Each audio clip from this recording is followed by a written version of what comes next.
na kwa msaada wa Mungu kwa wakati wake, na kwako pia kwa wakati wako. Amen. Kwa hivyo dumu katika imani, jitolee katika nyumba ya Bwana. Mungu atafanya njia tofauti kwa utukufu wa jina lake. Amen.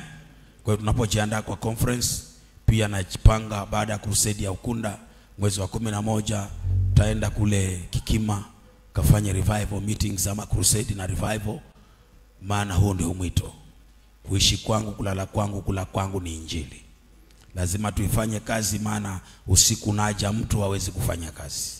Kwa hivyo tuombe kwa ajili ya crusade ya Ukunda, na wale mnaoenda kufanya huduma kule, iwe ni uinjilisti ama ni uimbaji ama ni kupanga, ushers watahitajika. Crusade itakuwa inakuwa broadcast live.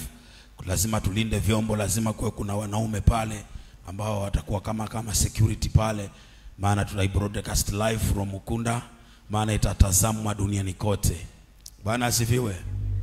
Kuna watu wako Marekani huwa wanaangalia hii ibada hata kama ni ya Kiswahili, na wamebarikiwa sana. Bwana asifiwe. Kwa hivyo tunaangaliwa mbali.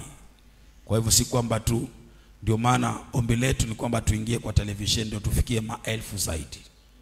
Maana hii ya online inafinginyiwa na yule mwenye smartphone, lakini wale wengine hawawezi kwa sababu simu zao ni kabambe. Si ndio? Mwenye kabambe hawezi kuangalia Facebook.